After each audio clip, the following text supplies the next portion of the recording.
I think this may be the most requested video tutorial of the bunch since I started the Patreon.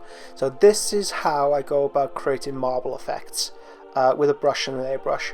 So I've shown you previously how to create quick marble effects by using steel wool or other packaging material to create that false effect. But this is how you go about creating the striations in between the stretched fractures of marble. So it's done with a combination between a brush and an airbrush, and there's no intermediary layer, so there's no steel wool, there's nothing of that kind. To start with, this is a white marble tutorial, and they will have flecks of blue in there. So again, Mother Nature is the best teacher of all. Find yourself a good image and try and recreate that as much as you possibly can, or as closely as you possibly can. To start with, I have undercoated the miniature with grey primer, and then I've added hemp across the entire thing. 2 to 3 layers. As you can see, the first layer, it pools in certain areas, it's inconsistent. We don't want that. We want a nice consistent base layer to build up this effect from. So 2 to 3 layers will do the trick.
Hull red comes in next, and I want a panel shadow to all the different wings and aspects of this miniature.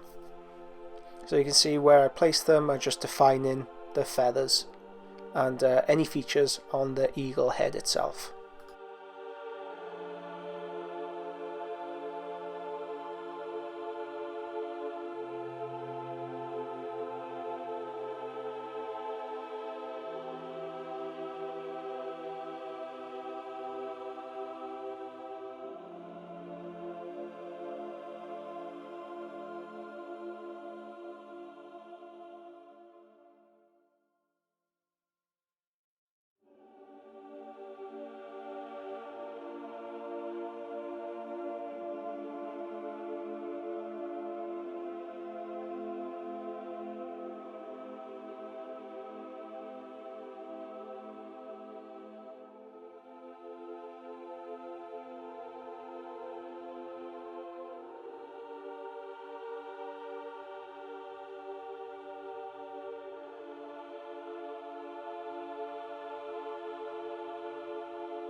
Next step, I've added white into the previous mixture, so that's why it looks like a skin colour, but there is more white in there and it will start poking through, start showing through.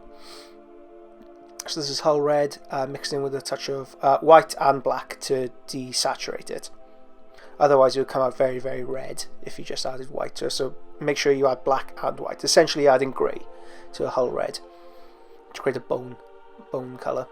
Then I've airbrushed this on top of the feathers, and as you can see, that panel shadow has defined everything, but it looks very natural. It's blended everything together, it's knocked it back, doesn't look anywhere near as aggressive.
The next step is pure white to highlight what we've just done. So again, thin consecutive layers. This is done with Medea Combat White. And as you can see, I'm just highlighting those portions of the eagle to really bring it to the fore, really bring out the sculpt as much as I possibly can.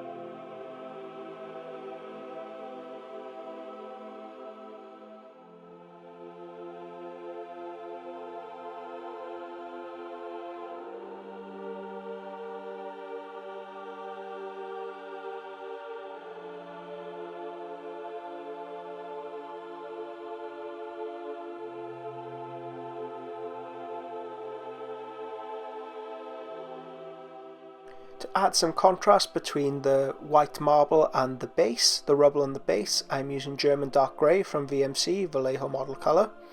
I'm just giving this an airbrush over all the debris surrounding the base and the little rock face behind it. Adds another texture and just gives it a bit of variance. Before I give this a layer of gloss varnish, I've just decided to add the metallics. So I'm using Dwarven Gold by Scale 75 for the shoulder pads. I'm using silver mixed with a touch of black for the other metallic bars sticking out of the base.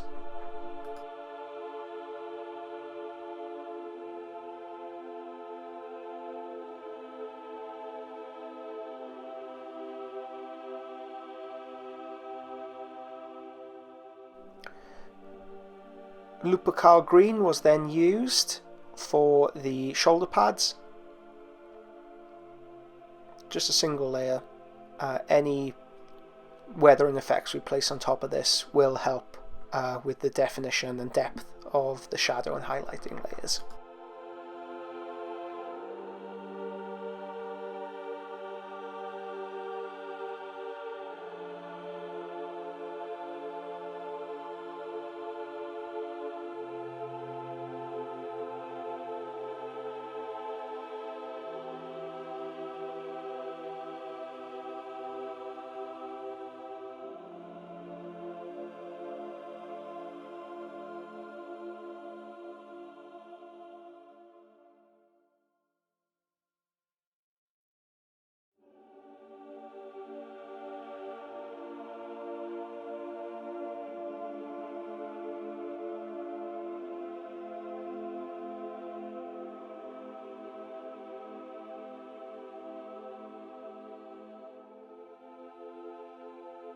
Okay, after a liberal layer of gloss varnish, I will now come on to create the striated lines So with a brush, I just want to heavily heavily pop this onto the base. So I'm using Hull Red.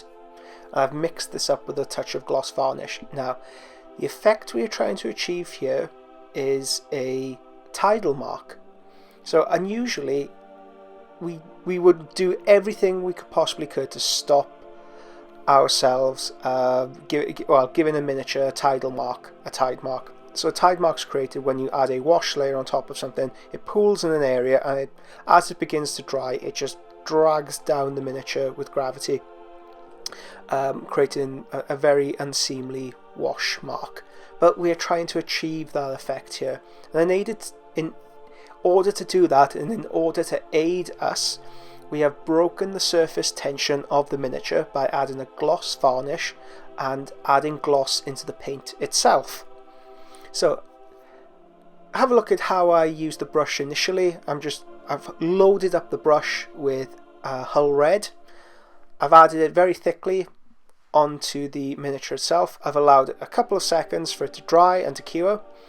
I've knocked off the excess from the brush, and with clean water on the brush, I'm just lifting off the majority of it, leaving a stain. And this is the secret. This is how you go about creating very realistic marble effects. Now, it's very easy for these to become looking like coffee stains. So we need a reference in front of us. We need a reference image. So go out there on Google, find as many different images as you can, find something that connects with you, and try and recreate this as much as possible on the surface. Now, where this technique falls down is on these areas around the wings and the feathers. Because we've broken the surface tension of the miniature, any paint we place on top of it, any tidal mark, will naturally roll and run into the gaps. But we don't want that. We want a nice striated line. So we need to be a bit quicker in how we run our clean brush across the surface to pick up any excess. So I could come in here with some Inky Darkness. Very, very thin tidal line here. And between Inky Darkness and Hull Red, this will create the pattern of the marble, the initial step of the marble.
So this next stage, again, it's very unusual, but I'm using floor polish.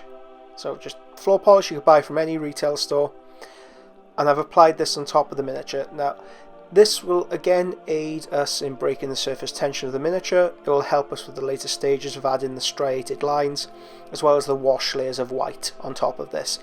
And unusually, it will also help us recreate the feeling of marble. So once this dries, once this sets, and you pick it up, and once you touch it, it feels like actual marble, which is a bit of a... It won't have the weight, but it'll have the texture, which is a bit of an unusual thing when you find within miniature painting. That you have another dimension, you have texture.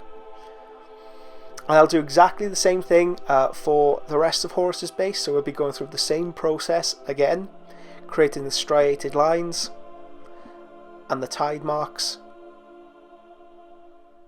to create that marble effect.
So in order to build up a satisfying result, we need multiple layers. We need to sandwich these layers in between layers of white. So we need an ink oil stage, then a white stage, which we're doing here, another oil, and then white again, to recreate a translucent layer, and it gives an authentic view, an authentic look to this marble effect.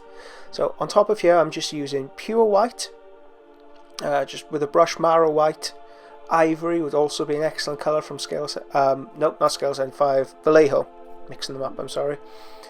And you can see how I've put down the initial layer, then I soften it out. Exactly the same technique as we employed with the hull red layer. You put down a layer of white, wait a few moments, come back, soften it up.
Okay, from here we need to define these lines a little bit more. So we have the general tone in place. I just want to give very, very hard, solid lines to some of these pressure marks. So hull red again, and I can mix it up with inky darkness, and I can use hull red, a mixture of hull red, inky darkness, and then inky darkness to create these very thin, spidery lines.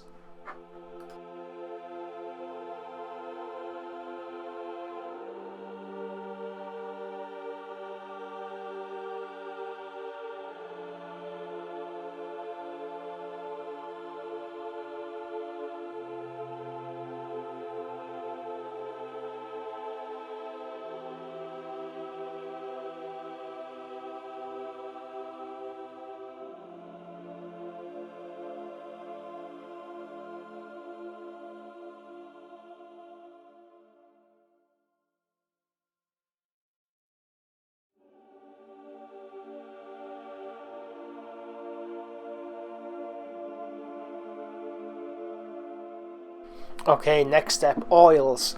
So we have lamp black mixed with burnt umber,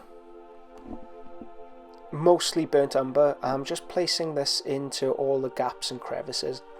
So as you can see, the eagle, even though we have the nice striated lines, we have the lines established, unfortunately it does leave the overall sculpt looking a bit, what's the word, it's not very defined. The lines confuse the eye, so you can't really see the sculpt, you just see the lines, and it all becomes a bit of a blotched mess unless you really plug your face up against it.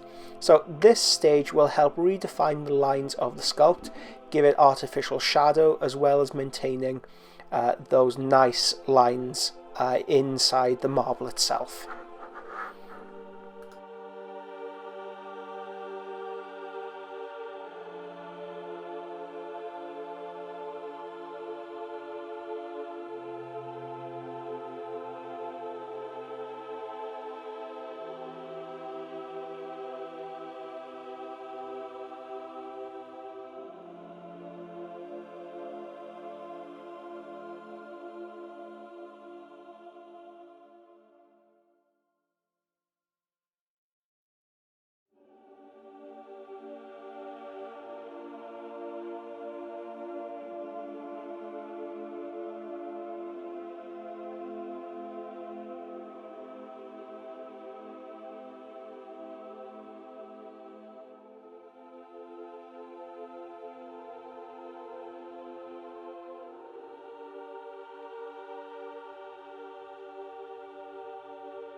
So I kind of touch of black oil paint on the plinth, it's coming up in a moment, and keeping that brown on the upper portion of the plinth on the armrest, it just gives it the appearance that's been blasted away and it's become burnt.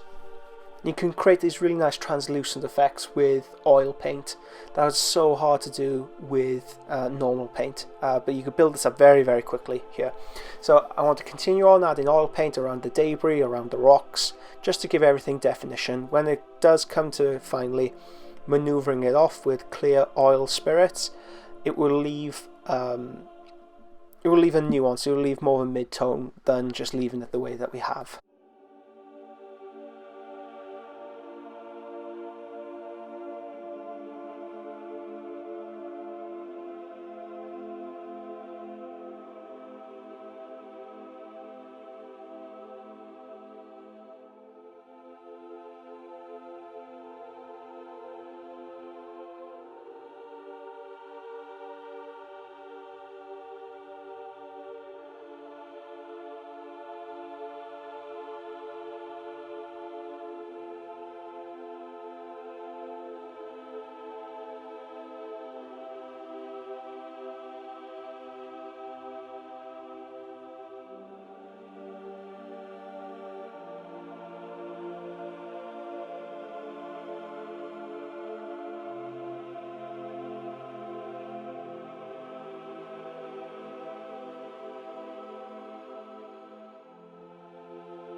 And that's it for the oil stage. Now, to remove any excess, especially from the bird head, take clear white spirits with a brush, run it over the top to get rid of any excess, and you should be left with the just shadow of it, the pin wash stage in the mid-tone and shadows.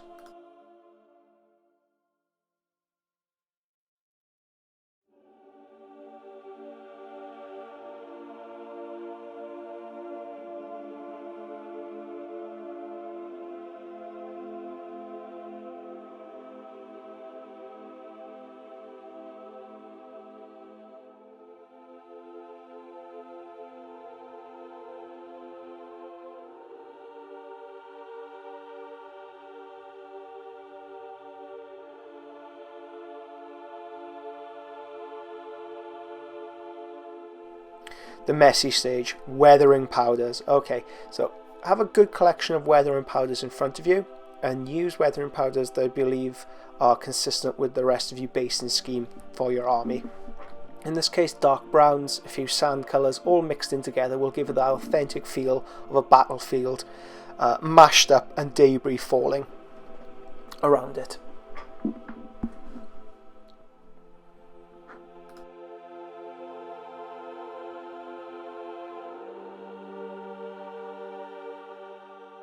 I'm using dry pigment here, just mashed into the gaps and crevices of the sculpt, and then I'm lightly blowing on it to get rid of any excess. To seal this, I will be using clear spirits, run through an airbrush directly on top. That should seal them. After that, I may use matte varnish. Be careful not for it to get onto the marble finish itself. So on the whole, I would avoid using matte varnish unless you are using it with a brush or an airbrush and you're very concise with where it's applied. But the weathering spirit should be held in place either with weathering sealing pigment, or you can use white spirits, and that will do the trick for you.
Okay, let's have a look at the eagle.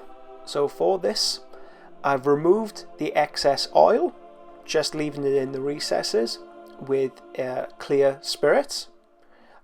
Very easy to do, just use a brush or earbuds, and you can further work on the tonal range, further work on the shadow, build into the shadows this excess material.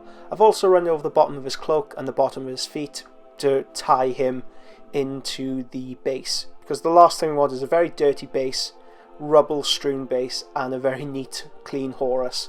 He likes getting his hands dirty, we all know. So I'm just applying this into all the dust and the detritus, and that is it for another tutorial. Thank you so much guys for being a part of this. Thank you so much for your ongoing support and patronage. If you use any of these techniques, please post up lots of photos for me to see. I'd love to see what you guys are up to. And more importantly, if you can share the page with anybody, if you are working on something, just include a link to the page showing you maybe where you've been inspired or where you think other people could develop their skills. Sharing just helps so much, unbelievably so. Again, thank you so much again, and I will catch you next time.